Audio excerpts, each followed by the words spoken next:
पहले तो माँ शूलिनी देवी के चरणों में मेरा प्रणाम।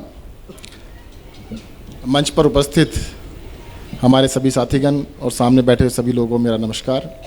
एक बार जोर से नारा लगाएंगे, भारत माता की। कुछ लोगों की इधर से आवाज़ कम आई है, देखते इधर की ज़्यादा है कि इधर की ज़्यादा है। भारत माता की।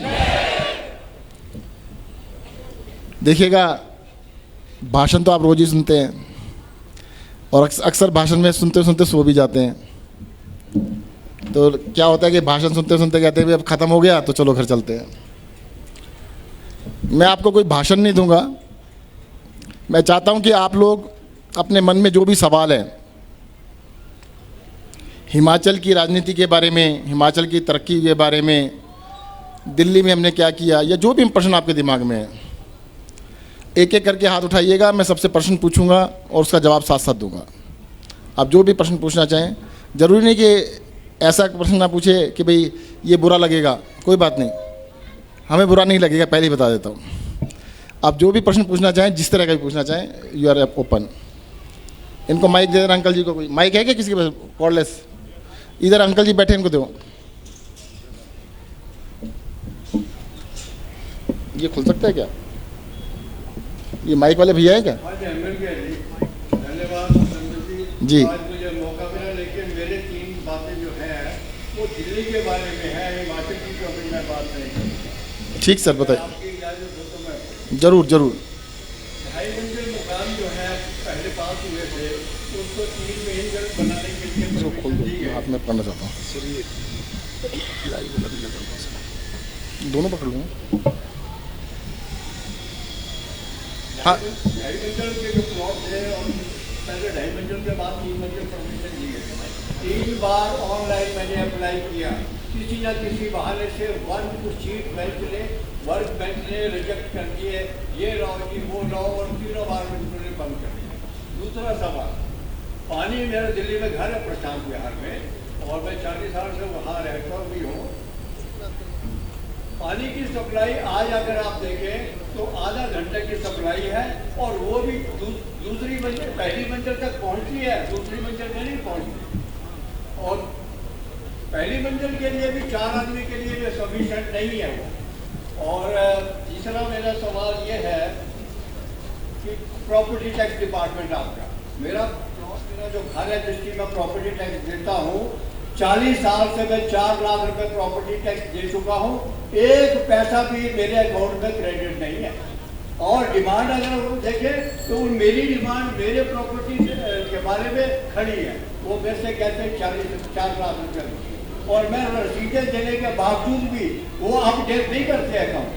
ये मेरे 3 सवाल हैं, अगर आप इनमें कुछ ला सकें तो धन्यवाद। जरूर जरूर। सबसे पहले तो मैं बता दूं आपको, दिल्ली जो है हिमाचल प्रदेश की तरह स्टेट नहीं है। दिल्ली के कई हिस्से किए गए हैं। दिल्ली के अंदर पुलिस केंद्र सरकार के अंडर आती है, ज़मीन का डिपार्टमेंट जो है वो भी केंद्र सरकार के अंडर आता है। और जो 2 समस्याएं आपने बताई, हाउस टैक्स, वैसे तो 40 साल से आप रह रहे हैं तो आपको पता होगा, वैसे तो हाउस टैक्स भी और नक्शा पास करने का भी वो एमसीडी करती है। और एमसीडी के अंदर पिछले 15 साल से बीजेपी की वहाँ पर सरकार थी। इस बारी बीजेपी वाले हारने वाले थे तो डर के मारे वो भाग गए, इलेक्शन ही नहीं करा रहे। और जहाँ तक पानी की बात है, अंकल जी मुझे बिल दे दो। प्रशांत विहार के अंदर, जल मंत्री मैं दिल्ली का मैं ही हूँ, सरस्वती विहार में मैं रहता हूँ, प्रशांत विहार मेरे सामने है, और प्रशांत विहार में आधा घंटा नहीं 24 घंटे पानी आता है। जो हैदरपुर से लाइन चलती है उस लाइन से डायरेक्ट टैपिंग है, तो वहाँ पे 24 घंटे पानी आता है। आप अपना पानी का बिल दिखा देंगे तो मैं आपको सिद्ध कर दूंगा कि हाँ जी आता है। 1 मिनट सर। बाकी जो दोनों मुद्दे हैं वो रिश्वत से जुड़े हुए हैं। एमसीडी में रिश्वत दोगे नक्शा पास होगा, वरना नहीं होगा। एमसीडी किसकी? बीजेपी की। और बीजेपी को, अब मैं बोलूँगा कहीं को बड़ी तकलीफ भी हो सकती है, मैं राजनीतिक क्वेश्चन बोलना नहीं चाह रहा था, आपने राजनीति को छेड़ दिया। बिना पैसे के कोई काम नहीं होता जी, वो हिमाचल में भी नहीं हो सकता। अब बताओ, 40 लाख का हाउस टैक्स ले लिया उन्होंने, उनके अकाउंट में नहीं दिखा रहे, लूट लिया एक तरह से। अब की बारी वो इलेक्शन जब भी कराएंगे एमसीडी के दिल्ली के अंदर, 6 महीने में तो कराएंगे, साल में तो कराएंगे, 2 साल में कभी तो कराएंगे। इस बार आम आदमी पार्टी जीतेगी, आपकी समस्या का सॉल्यूशन हम करके दिखाएंगे। मैं आपसे वादा करता हूँ, सरस्वती यार में रहता हूँ, वहीं पे कर देंगे आपका। Next question. वरुण सूद जी। किधर से? अरे माइक दे दो भैया, mike. Very good evening to you sir. नाम बता दीजिए पहले। मेरा क्वेश्चन हिमाचल की करंट फाइनेंशियल पोजीशन रिलेटेड है। एक रिसोर्सफुल स्टेट है सर हिमाचल, नेचुरल रिसोर्सेज की कोई कमी नहीं है, बिजली यहाँ बनती है, सीमेंट यहाँ बनता है, टूरिज्म की एंडलेस अपॉर्चुनिटीज है, फिर भी हजारों करोड़ रुपए का खर्चा, ऊपर से लेकर के नीचे तक लोन में डूबे हैं। तो मेरा आपसे क्वेश्चन ये है कि अगर आम आदमी पार्टी की गवर्नमेंट इस स्टेट में बनती है तो ऐसे क्या स्टेप्स आप उठाओगे जिससे ना सिर्फ लोन खत्म हो बल्कि पॉसिबली हम सरप्लस रिजर्व्स की तरफ भी बढ़ने की सोच रहे हैं। वरुण नाम बताया ना हमने? हाँ जी, बस। वरुण जी, मैं थोड़ा इधर आ जाऊँ। देखो मैं बंदे ये बिल्कुल फंडामेंटल क्वेश्चन उठाया आपने। भगवान ने जब बनाया था देवभूमि हिमाचल को तो फुर्सत से बनाया था, इतना सुंदर बनाया, इतना बढ़िया बनाया,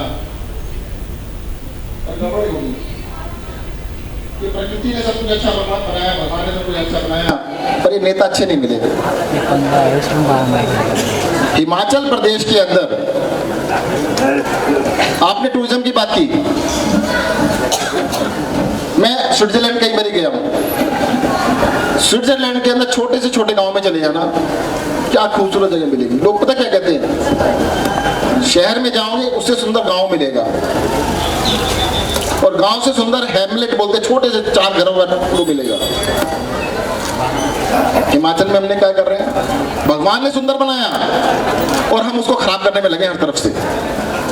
आज जो हाई एंड टूरिस्ट है वो हिमाचल आना नहीं चाह रहा। आपके हिमाचल प्रदेश में एयरपोर्ट है कुल्लू के अंदर, उसका टिकट पता है? रिटर्न टिकट दिल्ली से 42,000 रुपए का है, कौन ले सकता है जी? और स्विट्जरलैंड का 60,000 का है।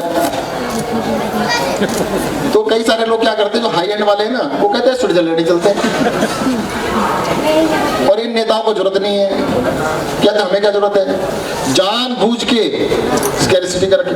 धर्मशाला ही ले लो, धर्मशाला का टिकट भी 20,000 रुपए का रिटर्न है, 20 का, कभी 22 का, कभी 25,000 रुपए का। दुबई का 15,000 है। तो लोग कहते हैं यार चलो वहीं घुमाते हैं। सरकारों ने, जनता से डरती नहीं है यहाँ की सरकार। पता है आपको ये बात, क्यों नहीं डरती? कहते जो सरकार होती है कि हारना ही हारना है, और जो विपक्ष में होता है कि जीतना ही जीतना है। एक बारी तेरी, एक बारी तेरी। क्रिकेट का मैच खेलते हो ना, गुल्ली बोला गली में खेला हो कभी, तो भाई साहब बारी सबकी आती है, एक बार इसकी एक बार इसकी। तो ये कैच खेल रहे हैं, बॉल फेंकी आपके पास, उसने बॉल फेंकी उसके पास। कहते जनता के पास तो कोई ऑप्शन ही नहीं है। यही तो था कि जनता क्या कर लेगी, हमें ही वोट देना पड़ेगा। अब मैं 2 लोगों को बुलाता हूँ, इधर आओ एक मिनट, आप दोनों आ जाओ, आगे से आगे से आ जाओ। टोपी उतार के आना, आप भी टोपी उतार के आ जाना। इधर आ जाओ, ऊपर आ जाओ। वरुण जी एक बात बताओ, ये कांग्रेस पार्टी और ये बीजेपी पार्टी, इनकी सरकार बना दी आपने, तो क्या कर लोगे ज़्यादा से ज़्यादा? इनको ले आओगे, यही तो करोगे। अब ये भी कुछ नहीं कर रहे तो इनका क्या बिगाड़ लोगे? फिर इनको लेके आओगे। अब इन दोनों का क्या चक्कर है? ये दोनों सहेलियां हैं, एक ही हैं, एक ही गली में रहती हैं, मौसी की बेटियां हैं, मौसीरी बहनें हैं। पता है आपको? कांग्रेस भी वही है, बीजेपी भी वही है, किसी को वोट दे लो कोई फर्क ही नहीं है। एक कहावत है, मौसेरे भाई ये मौसेरी बहनें हैं, ठीक है ना मौसेरी बहनें। मान लिया, देखो कांग्रेस भी वही है, बीजेपी वही है, तो इनको चिंता क्या है, डर किससे है? काम नहीं करेंगे कोई बात नहीं, 5 साल बाद फिर नंबर, कोई कुंभ का मेला थोड़ा 12 साल बाद आएगा। और वैसे भी अगर इनकी सरकार बनी तो इनको कोई तकलीफ नहीं है, इनके सारे काम हो जाते हैं, और इनकी बनी तो इनको कोई तकलीफ नहीं है, इनके भी हो जाते हैं। तो मिली जुली सरकार है, इसलिए डेवलपमेंट नहीं हुआ। अगर इस गठजोड़ को तोड़ दिया जाए, किसी और को बुलाता हूं, आप भी आ जाओ जी ऊपर, आप इनके साथ बैठे थे ना, जरा आप टोपी लगा के आना, लगाओ आ जाओ। अब ये है आम आदमी पार्टी। अब बताओ, इनको 10-10 मौके दे दिए आपने, दे दिए ना, एक एक मौका नहीं दिया, 10-10 मौके दे दिए, कुछ नहीं किया। तो एक मौका इनको भी दे दो। गलत कह रहा हूं, सही कह रहा हूं? आम आदमी पार्टी, आ जाइए, आम आदमी पार्टी, बुरा मत मानना जी, आम आदमी पार्टी। कई बुरा मान जाए कि हमें कांग्रेस बीजेपी बता दिया। Next question. हाँ जी, इधर दे दो माइक, माइक आपके पीछे है।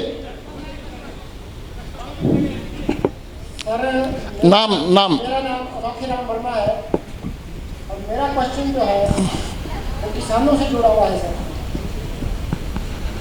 अभी तक आम आदमी पार्टी जैसे यहाँ चल रहा है, इलेक्शन की तैयारियाँ चल रही है, तो हम सर दिल्ली मॉडल को लेकर चल रहे हैं जो दिल्ली में काम हुए, लेकिन अभी तक किसानों का मान कहीं नहीं आया कि हम यहाँ किसानों के लिए क्या करेंगे। और यहाँ पर हिमाचल को हम किसानी के तौर पर 4 हिस्सों में बांट सकते हैं।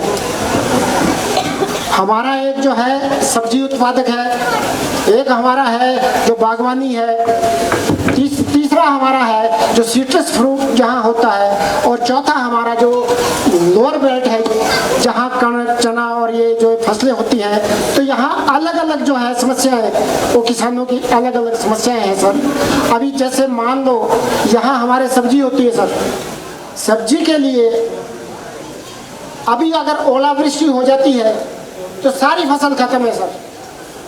सरकार बोलती है कि हम मुआवजा देंगे, आज तक किसी को भी कोई किसान है यहाँ पर तो बता दे कि किसको कितना मुआवजा आज तक मिला है, जबकि मुआवजा कब मिलना चाहिए। लास्ट ईयर 2 बार यहाँ कुछ एरिया में हेलिंग हुई है सर, और टोटल जो फसल है वो खत्म हो गई है सर। उसके बाद मेरा इसके साथ एक क्वेश्चन और है सर, कि जैसे यहाँ पर मल्टीनेशनल कंपनी जो है उनके सीड्स आते हैं सर, पिछले साल यहाँ सीड्स की इतनी प्रॉब्लम, किसानों ने 20-20 हज़ार पौध लगा के रखी थी और वो सारे की सारी जो है वो सीड ही जो है वो ठीक नहीं निकला और उससे परेशान हुए। हमने आवाज़ उठाई, सरकार ने उसके लिए कमेटी बनाई, हमने बोला कि कमेटी की रिपोर्ट को सार्वजनिक करो। कोई बता सकता है कि सरकार ने कोई नहीं बताया सर कि क्या हुआ और इसके अंदर क्या नहीं हुआ। सेब जो हमारा जो हॉर्टिकल्चर का है सर, सेब में भी ऐसे ही है, सेब में हेलिंग हो गई तो सेब गया, जो बच भी गया वो किसी काम का नहीं है। उसमें भी जो है तो कुछ किसानों को कुछ मिलता नहीं है ठीक से। एक और सवाल है सर, किसानों को जो है सरकार सब्सिडी देती है सर जो इक्विपमेंट्स हैं हमारे, जैसे हमने कोई हल ट्रैक्टर लेना है, जैसे हमने कोई हमारे को ग्रीन हाउसेज पर भी जो है वो सब्सिडी मिलती है सर। अब उस सब्सिडी में क्या है, ग्रीन हाउस लगाने के लिए 50,000 एप्लीकेशन, 50,000 एप्लीकेशन पेंडिंग है सर। क्या किसान के लिए सरकार जो है, कोई कंपनी है, किसी कंपनी के ऊपर प्रॉब्लम आती है तो उसको एकदम से असिस्टेंस मिलता है सर। क्या किसानों के लिए अगर कोई ग्रीन हाउस लगाना चाहता है, उसको 1 महीने में 2 महीने में कोई हल लेना चाहता है, आप अपने पैसे लगा दो फिर सरकार देगी। सरकार 50,000 की बारी कब आएगी सर? क्या आप मैं जवाब दे दूं? भूल जाऊंगा, लंबा हो गया क्वेश्चन। हाँ जी सर, इतना लंबा तो आंसर भी नहीं होगा। प्लीज मैं तो आपको सर मैंने कोई इनका आंसर दे दूं जितना बताया आपने। देखिए, वर्मा जी ने कई फंडामेंटल क्वेश्चन उठाए हैं। हिमाचल के अंदर जो खेती है 4 हिस्सों में है। एक तो पहाड़ों के अंदर एप्पल या एप्पल के साथ नाशपाती इस तरह के फ्रूट होते हैं। एक तरफ सिट्रस फ्रूट होते हैं जो आपके कांगड़ा साइड में हैं, और इस तरफ सोलन की तरफ सब्जियां होती हैं, टमाटर है, मशरूम है, कई सारी चीज़ें होती हैं, और उधर ऊना की तरफ गेहूं और कनक कहते हैं, उस तरह की चीज़ें होती हैं। तो एक तो मेरा ज्ञान थोड़ा सा बढ़ा दिया, थोड़ा बहुत मुझे पता था और सीख रहा हूँ, अच्छी बात है। दूसरा, जो ओलावृष्टि हुई, सरकार ने कुछ दिया नहीं। सब्सिडी देते हैं, 50,000 एप्लीकेशन लाइन में लगा ली। पहले तो सर मैं एक बात बता दूं, मैं उनकी तरफ से सफाई नहीं दूंगा जिन्होंने नहीं किया, बिल्कुल गलत किया उन्होंने। जो भी सरकार थी, कांग्रेस वाली भी और बीजेपी वाली भी, हमारी सरकार ने दिल्ली के अंदर अकेली सरकार है जिसने 50,000 रुपये हेक्टेयर के हिसाब से ओलावृष्टि हुई थी सबको पैसा दिया था। पंजाब के अंदर ज़्यादातर लोग किसान ही हैं। जब आंदोलन हुआ दिल्ली बॉर्डर पे, पूरा सहयोग किया था हमने। आपके हिमाचल से भी कुछ लोग जाते थे, मैं जानता हूं पर्सनली उनको। हर तरह का सहयोग किया था हमने। और किसानों के लिए मैं ये कह सकता हूं जी, अगर सरकार ने सब्सिडी देनी है तो उसकी टाइम लिमिट लगा देंगे कि भाई मैक्सिमम 1 महीना या 2 महीने, अनलिमिटेड टाइम नहीं लगा सकते। 1 महीने से ज़्यादा, 2 महीने से ज़्यादा नहीं लगाएंगे। दूसरा, जो आपने कहा कि खेती 4 तरीके की होती है, इसको सहयोग देने की ज़रूरत है। सरकार को नई टेक्नोलॉजी लाने की ज़रूरत है। मेरा ये मानना है, हिमाचल प्रदेश के अंदर बागवानी और कृषि के अंदर कम से कम 4 या 5 गुना उत्पादन हो सकता है अगर सरकार सहयोग करे तो। सरकार के पास समय ही नहीं है। सरकार को 2-3 साल या 5 साल के लिए सपोर्ट करना पड़ेगा किसान को। जब उसकी इनकम दुगनी, तिगनी, चौगनी, 5 गुनी हो जाएगी, अपने आप ही तरक्की हो जाएगी। परंतु सरकार 5 साल के लिए सपोर्ट करने के लिए तैयार नहीं है। एग्जाम्पल देता हूं मैं आपको। आजकल बागवानी के पौधे ऐसे आ गए हैं जिसकी आउटपुट 5 गुने से लेकर 20 गुना तक है, पर उसकी फसल आने में 2 साल के बाद स्टार्ट होता है और पूरी फसल आने में 5 साल लगते हैं। आपको मुझसे ज़्यादा पता होगा। परंतु 2 साल क्या खाएगा और 5 साल तक उसका गुजारा कैसे चलेगा? सरकार को सपोर्ट करना पड़ेगा। तो उसकी फसल जब 5 गुना, 7 गुना, 8 गुना हो जाएगी, फिर वो सरकार के पास नहीं आएगा। तो सरकार चाहे, देखो पहला क्वेश्चन था, फंडामेंटल क्वेश्चन था, वो भी इस बात पे था कि टूरिज्म के बारे में क्या है, और ये भी फंडामेंटल क्वेश्चन है कि हिमाचल प्रदेश के अंदर कृषि के लिए क्या करेंगे। देखो, हिमाचल प्रदेश की सबसे बड़ी समस्या एक है, वो है प्रति व्यक्ति आय। जिस घर की इनकम बढ़ जाती है, झगड़े खत्म हो जाते हैं। आप कह रहे हो इनकम खत्म कर दो तो घर में कलेश चालू हो जाता है। हिमाचल प्रदेश की इनकम बढ़ाने की जरूरत है। इनकम कम होगी तो कर चढ़ेगा ही चढ़ेगा। आज हिमाचल प्रदेश, जिसको भगवान ने दुनिया में सर्वोत्तम, सबसे सुंदर जगह बनाया, वहां की प्रति व्यक्ति आय हिंदुस्तान के अंदर कौन से नंबर पे होनी चाहिए थी? कोई जोर के बोलो। पहले पे होनी चाहिए थी। कह रहे पहले पे होनी चाहिए। पहले नंबर पे नहीं है जी, दूसरे पे भी नहीं है, तीसरे पे भी नहीं है, 5वें पे भी नहीं है, 10वें पे भी नहीं है, 14वें नंबर पे आती है। सर, दिल्ली की बात हम बार बार करते हैं। दिल्ली की हम प्रति व्यक्ति आय को दूसरे नंबर पे लेके आ गए देश के अंदर। देश में दूसरे नंबर पे दिल्ली की है। आधी से ज़्यादा समस्याएं, मैं तो कहूँ ज़्यादातर समस्याएं, अगर जीडीपी प्रति व्यक्ति आय बढ़ाएंगे, उस बढ़ेगी कैसे? कृषि पे ध्यान दो, उसकी इनकम बढ़ेगी। बागवानी पे ध्यान दो, उस पर इनकम बढ़ेगी। टूरिज्म पे ध्यान दो, वहाँ बढ़ेगी। व्यापार पे ध्यान दो, वहाँ पे बढ़ेगी। जैसे जैसे इनकम बढ़ेगी, आपके पास पैसा बढ़ेगा, तो हिमाचल की कई सारी समस्याएं ठीक होंगी। तो ये फंडामेंटल क्वेश्चन है। और कृषि के लिए मैं आपको बता देता हूँ, पहली सरकारों ने कुछ नहीं किया ना, इसलिए तो हम आए हैं। अगर उन्होंने कुछ किया होता तो हमें आने की आवश्यकता थी नहीं। और अकेली पार्टी है जी जो मुद्दों की बात कर रही है, काम की बात कर रही है। बाकी तो क्या कहते हैं, हम 125 साल पुरानी पार्टी हैं, हम 75 साल पुरानी पार्टी हैं, अब आपका फर्ज है हमें वोट दो, ये कहते हैं ना वो। नहीं, और क्या कह रहे हैं आजकल, हिमाचल में 2 के अलावा तीसरी पार्टी की जरूरत नहीं है। कांग्रेस वाले भी यही बोलते हैं, तीसरी पार्टी नहीं चाहिए। बीजेपी वाले भी बोलते हैं तीसरी पार्टी नहीं चाहिए। क्यों नहीं चाहिए तीसरी पार्टी, बताओ? जो अभी मैंने बताया था ना, अरे भाई साहब वो मौसेरी बहनें हैं दोनों। अगर आम आदमी पार्टी एक बारी आ गई, चलो मैं आपसे एक बात कह रहा हूं जी, हमने कहा बहुत सारा काम करेंगे, इस बार हम वोट भी मांग रहे हैं आपसे, आप हमें वोट दे देना, अगले इलेक्शन में वोट मांगने नहीं आएंगे, सिर्फ और सिर्फ हमारा काम वोट मांगने आएगा।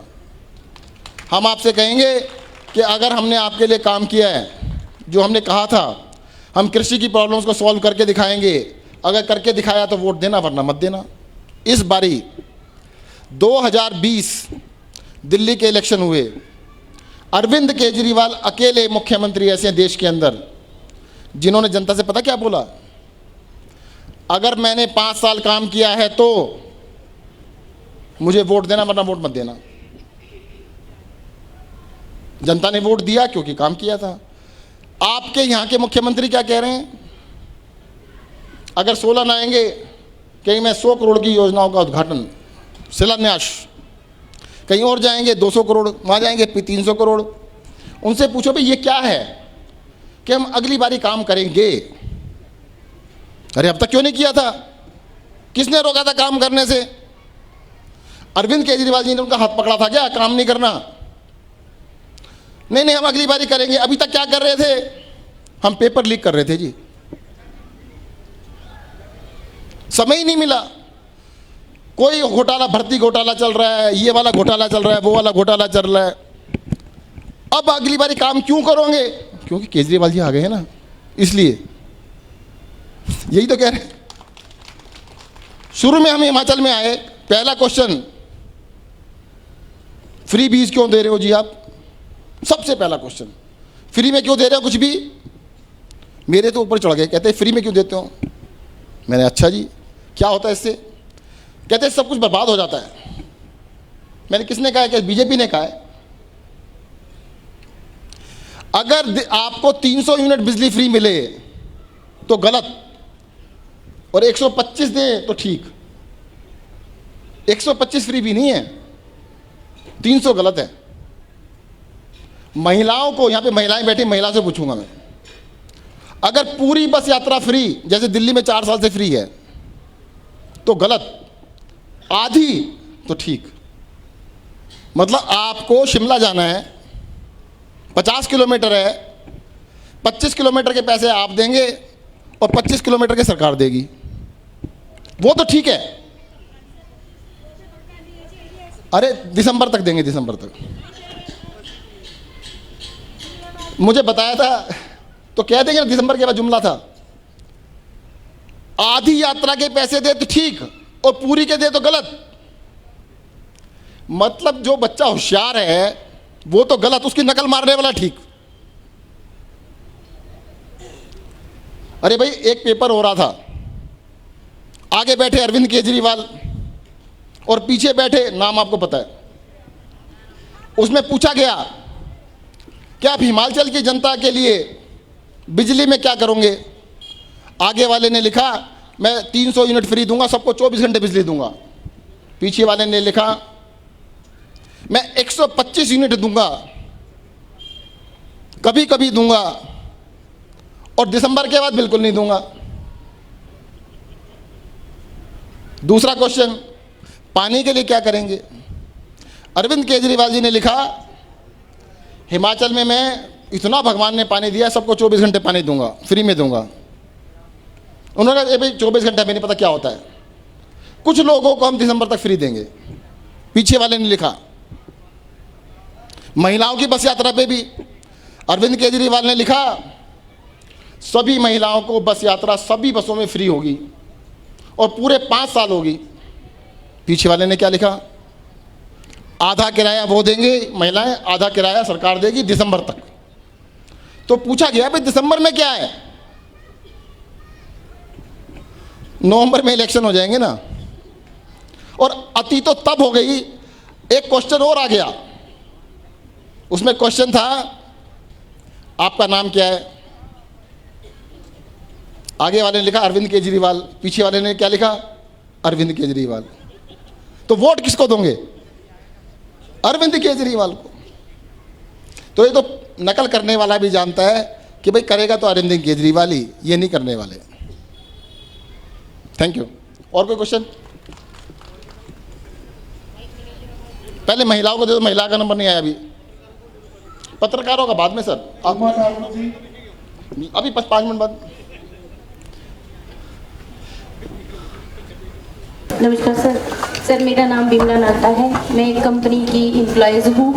अभी कोविड के दौरान जी हमारी सारी कंपनियां बंद होगी। मैं HFCL में जॉब करती हूँ। वहाँ कम से कम कोई 150-200 लोग हैं जो हम सड़कों पे आ गए हैं। हमारी कोई सुनवाई नहीं हो रही। कंपनी हमें कोई ना मुआवजा दे रही, कुछ भी नहीं दे रही, ना सैलरी दे रही सर। और हम लोग जो है सड़कों पे आ गए। हमारे केसेस भी चले हुए, केसेस के ऊपर भी कोई सुनवाई नहीं हो रही है सर। 150-200 बंदा हम पूंजीपतियों ने हमारे को बिल्कुल बिखरा के रख दिया हुआ सर। देखिएगा,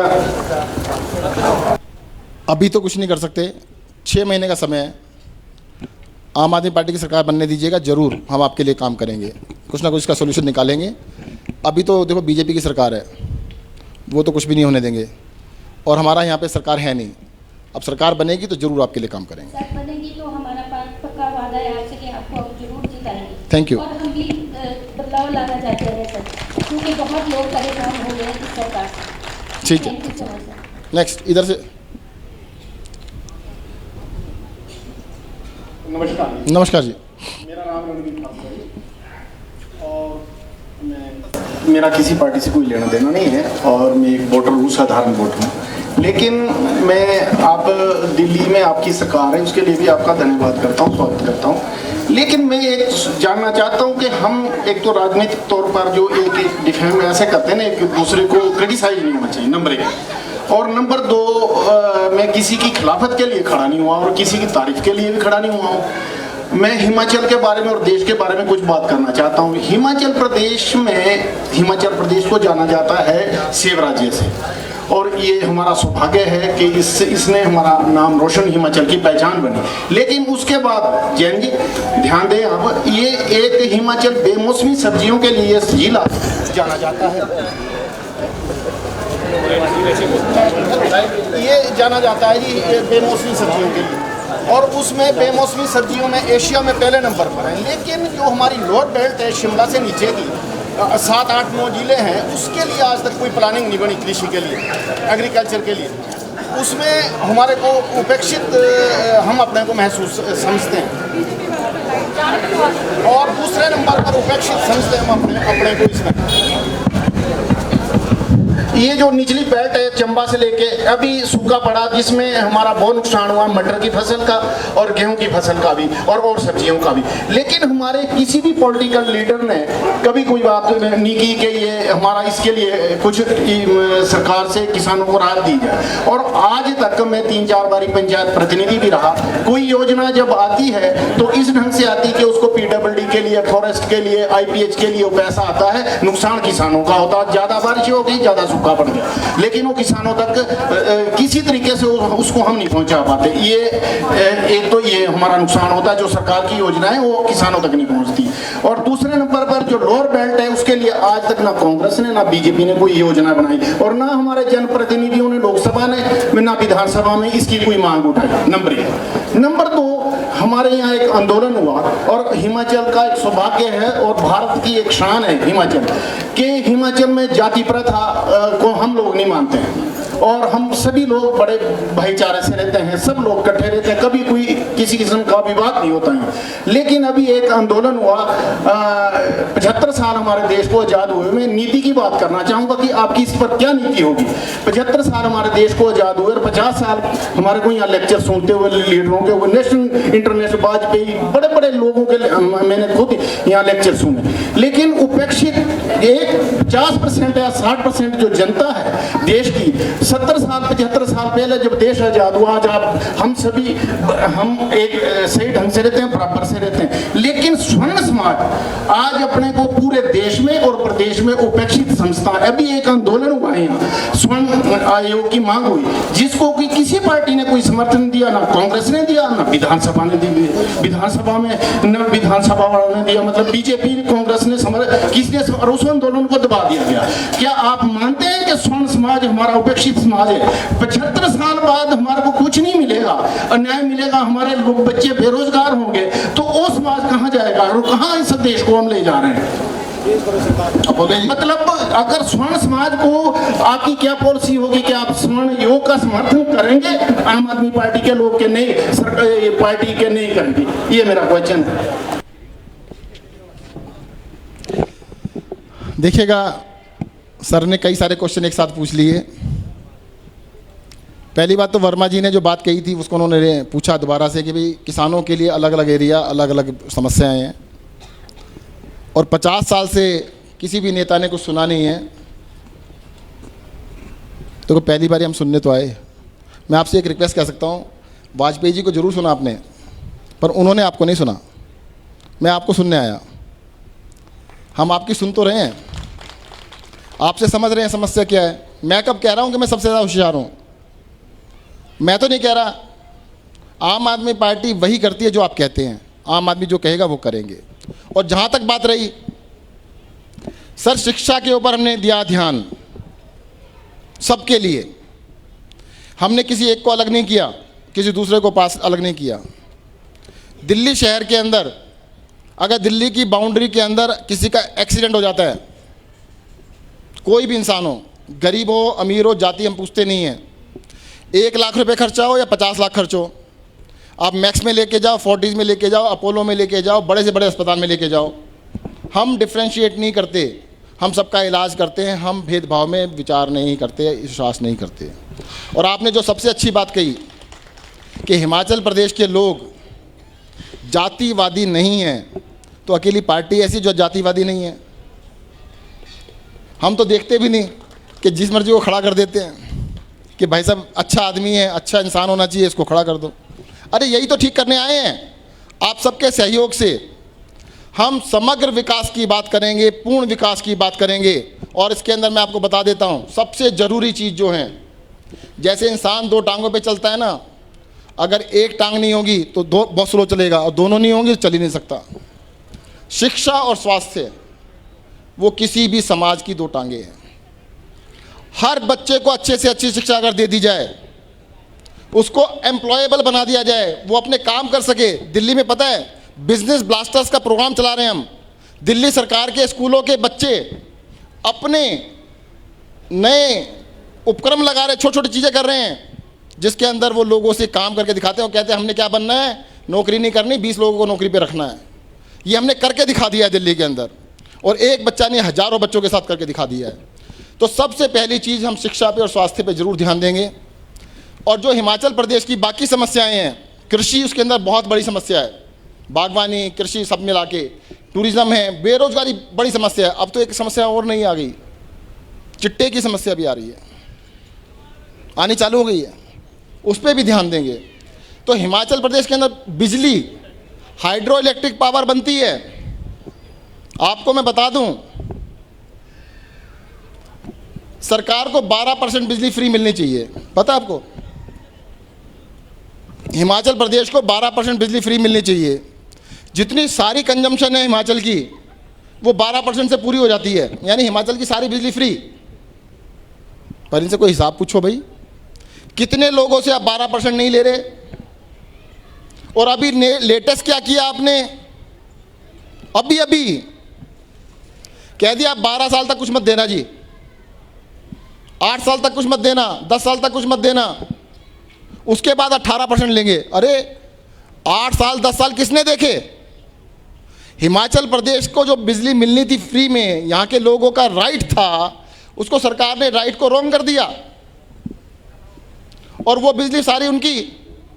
बाद में कहेंगे ये चल नहीं रहा जी, बंद हो गया, और पैसा दे दो हमें। तो ये घोटाला संस्कृति जो चल रही है। अभी पुलिस में भर्ती निकली, अरे हमारे मंत्री ने इतनी सी दिक्कत करी थी, इतनी सी, उस मंत्री को बर्खास्त नहीं करा, अरेस्ट किया। हिमाचल के पुलिस मंत्री को अरेस्ट करो, कौन है? करने वाला ही है। कौन है? जो करेगा वही है। देखो जी, मैं तो एक ही कहूंगा इस बारी, इस बारी बीजेपी को भी और कांग्रेस को भी जयराम कर दो, दोनों को एक साथ जयराम जी, बस क्या जयराम जी की जाओ जाओ। अब आपको देखेंगे 5 साल के बाद आम आदमी पार्टी कैसा काम करती है नहीं करती है, उसके बाद देखेंगे। आपने 2 पार्टियों को एक बार नहीं 10-10 बार मौका दे दिया। अरे आम आदमी पार्टी दिल्ली में आई ना, दिल्ली में अपने रिश्तेदारों से फ़ोन करो, अपने दोस्तों से फ़ोन करो, आपके बच्चे नौकरी करते होंगे, आपका पड़ोसी करता होगा, उससे पूछो। अगर वो कहे कि दिल्ली में अच्छा काम किया है तो वोट देना, वरना मत देना। मेरे कहने से मत देना, उनके कहने से दे देना। पहली बारी कोई सरकार है जो काम कर रही है, बाकी तो बिना काम के काम चल ही रहा था ना सबका।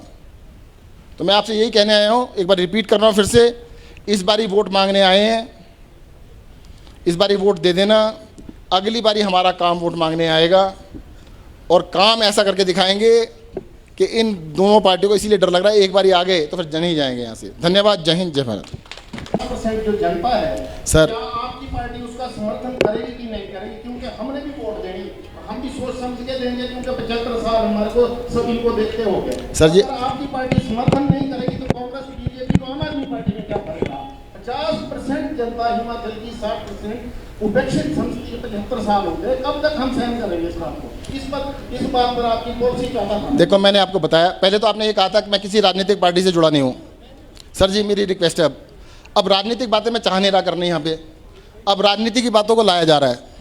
सबसे पहले अंकल जी ने पूछ लिया राजनीतिक बात, फिर आप राजनीतिक पूछ रहे हो। मैंने अभी जवाब दिया है, हम सबको बराबर मानते हैं, हम सबके लिए काम करेंगे, शिक्षा पे काम करेंगे, स्वास्थ्य पे करेंगे। कोई हो अगर बागवानी करता है, अगर हम सबको हेल्प देंगे, सबको देंगे, हम किसी जाति विशेष को नहीं देंगे।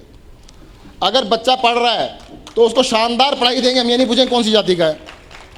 अब हम ये पूछने वाले नहीं हैं, अगर अस्पताल में गए आप, हम आपके जाति सर्टिफिकेट नहीं मांगेंगे, आपका इलाज करने की जिम्मेदारी हमारी होगी, इस बात की हम गारंटी लेते हैं।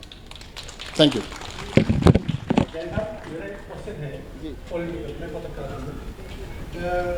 हिमाचल में आप कहते हैं कि हमारे आया है और आज एक कार्यकारिणी घोषित हुई है प्रदेश की, किसकी? क्या वो आपकी? मैं हमारी कोई नहीं, आपकी साइड है उसके ऊपर, मेरे पास है। फेक है, जो भी उसको फॉरवर्ड कर रहा है वो फेक कर रहा है। मैं आपके सामने खड़ा हूं, मैं कह रहा हूं मैंने नहीं करी लागू।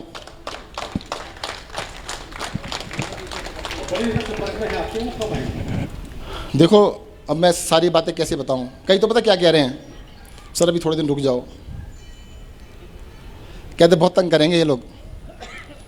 तो वो 1-2 महीने की इंतजार कर रहे हैं, कहते हैं यार अभी से बहुत तंग कर देंगे, अब देखना बहुत सारे आएंगे। और एक चीज़ और भी है, अकेली पार्टी है जो कहता है कि मैं आ जाऊं तो हम एकदम से लेते नहीं हैं, हम उल्टा चेक कर रहे हैं कि ले या ना लें। देखो, अच्छे होंगे तभी लेंगे, वैसे नहीं लेंगे। हमारे जो वॉलंटियर बैठे हैं टोपी लगा के, ये मुझे भी नहीं छोड़ेंगे। कहते हैं इसीलिए बनाया था क्या कि किसी को भी उठा लिया ले लिया, इनको वोट क्यों देंगे हम? अच्छे आदमी होंगे जरूर लेंगे, बीजेपी के अच्छे होंगे उनको भी लेंगे, कांग्रेस के अच्छे होंगे उनको, गंदे को किसी को नहीं लेंगे, खराब को नहीं लेंगे, सिर्फ अच्छे लोगों को लेंगे। तो चेक करने में थोड़ा समय लगता है। किधर से आवाज आई? हाँ जी अंकल जी। हाँ कोई बात नहीं, बैठ के दिए। मंत्री महोदय नमस्कार। नमस्कार जी।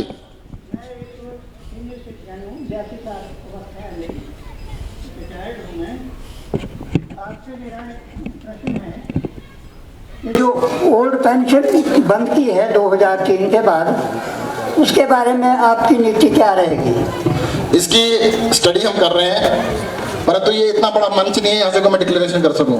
स्टडी से काम नहीं चलेगा सर, मैं आपको इसके लिए क्या एश्योरेंस है? ऐसे ही बता रहा हूं, देखो उचित समय पे डिक्लेरेशन होगी और मैं उसके लिए अभी इस लायक नहीं हूँ कि मैं डिक्लेयर कर सकूँ कुछ भी। सर, हिमाचल में मैं जिस डायरेक्टरेट में था वहाँ की 250-300 रुपये एस्टेब्लिशमेंट थी, 250-300 एस्टेब्लिशमेंट थी।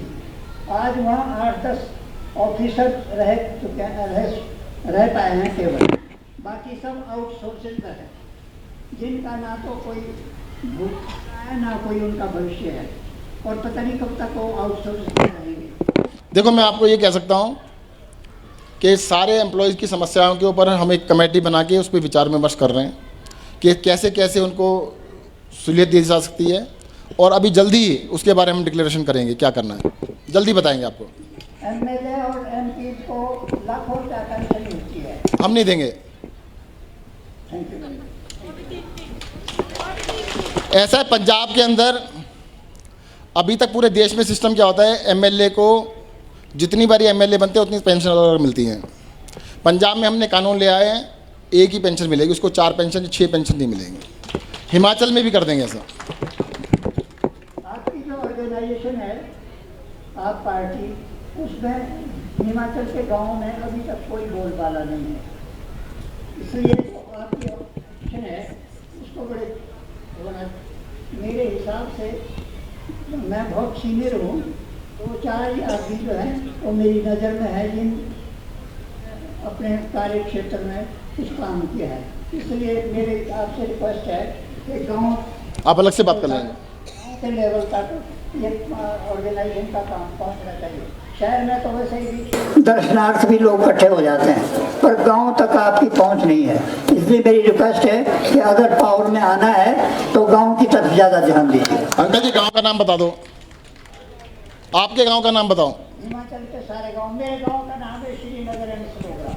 लिख लो जी, जिस दिन जाओगे इनके घर जरूर जाना है। ऐसा है, हिमाचल प्रदेश के छोटे से छोटे गांव में हम लोग जा रहे हैं। शहर में हम कम दिखाई दे रहे हैं, गांव में ही ज़्यादा दिख रहे हैं। आम आदमी पार्टी ऐसे लोगों की पार्टी है जो ज़्यादातर गांव में पाई जाती है, शहरों में भी कभी कभी दिखाई दे जाती है। हम गांव से ही स्टार्ट किया, हमने पूरा संगठन वहीं से बना रहे हैं। ठीक है, सबका बहुत बहुत धन्यवाद। धन्यवाद। जय हिंद, जय भारत। आपने पूछना है, पूछो पूछो पूछो। सर जी जल्दी जल्दी पूछ लो, 2 क्वेश्चन बस, आखिरी 2 क्वेश्चन है ये। जैन साहब नमस्कार। नमस्कार, नाम बताओ।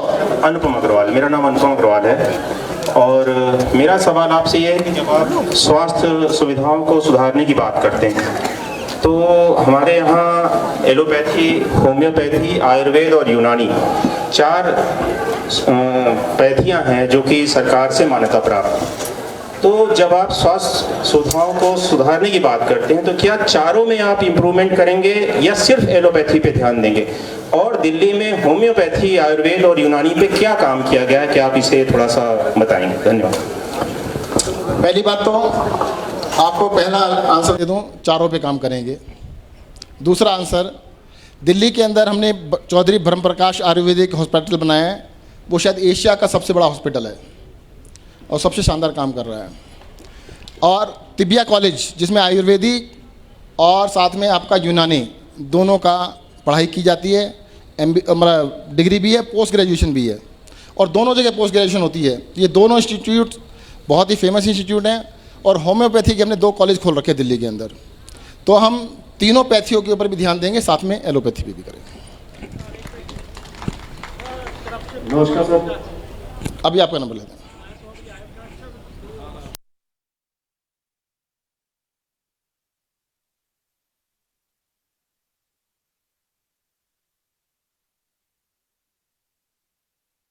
लोगों की हालत बहुत खराब थी। आम आदमी पार्टी मशहूरी इसलिए हुई ज्यादा कि इन्होंने शिक्षा में बहुत अच्छा काम किया, और वेरी नाइस, बहुत खुश है, हमें बहुत अच्छा काम किया शिक्षा पे। मेरा डायरेक्ट क्वेश्चन आपसे, स्वास्थ्य विभाग से और स्वास्थ्य मंत्री हो, बीजेपी ने बीजेपी कांग्रेस रही है, अब आम आदमी पार्टी ऐसा क्या करेगी कि मैक्स 40 ये प्राइवेट हॉस्पिटल बन जाएंगे हम, और ये प्राइवेट जो सब खत्म हो जाएगा, सरकारी पे जाने शुरू हो जाएंगे लोग दोबारा, वही फैसिलिटी और सस्ते दामों पे एक्सरे, MRI सब हमें सस्ते दामों में मिलेगा। पहली बात तो आपको सस्ता कुछ नहीं मिलेगा, सब कुछ फ्री, कुछ सस्ता नहीं देंगे, फ्री देंगे। दिल्ली के अंदर हमने मोहल्ला क्लिनिक खोले हैं, वहाँ पर डॉक्टर होते हैं, कंसल्टेशन फ्री, सारी दवाइयाँ मिलती हैं, सारी दवाइयाँ फ्री, सारे टेस्ट जिसमें 212 टेस्ट होते हैं सारे फ्री हैं। अस्पतालों में नहीं होते, वो सारे मोहल्ला क्लिनिक में होते हैं, सब कुछ फ्री होता है। MRI कराना हो, CT स्कैन कराना हो, एक्सरे, अल्ट्रासाउंड कुछ भी कराना हो दिल्ली की पूरी पॉपुलेशन के लिए, वो अंकल जी कहाँ गए, उनको भी बता देता हूँ। नहीं, वो दूसरे वाले जो कह रहे थे, दूसरे वाले, सबके लिए फ्री है, जाति विशेष नहीं है, अमीर नहीं है, गरीब नहीं है। हेल्थ केयर एक ऐसी चीज़ है जिसको आदमी तब यूज़ करता है जब उसको कोई दिक्कत होती है, तकलीफ़ होती है। हमारी इस पार्टी का मानना है हेल्थ केयर के अंदर कोई डिस्क्रिमिनेशन नहीं होगी, कोई गरीब है अमीर है जाति कोई भी है, सबको सब कुछ इलाज दिया जाएगा और फ्री दिया जाएगा, 100% दिया जाएगा। अंकल जी ने कहा करप्शन कि हिमाचल में करप्शन की बुरी हाल है।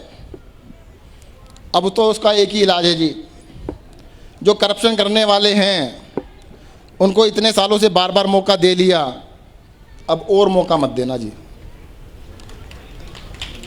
एक मौका केजरीवाल को देना जो करप्शन को हाई हेडेड और हैवी हैंड से सही करके दिखाए।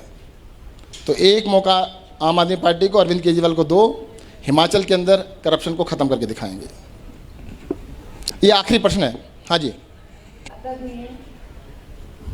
सर मुझे बोलना नहीं आता, कोई बात नहीं। लोगों से सुनती हूँ कि विधवा होती है उससे पेंशन मिलती है, उसे घर मिलता है। आज 12 साल मेरे घर वाले को मर के हो गए, मुझे कुछ नहीं मिला, लिख के भी दिया, कोई कुछ सहायता नहीं करता।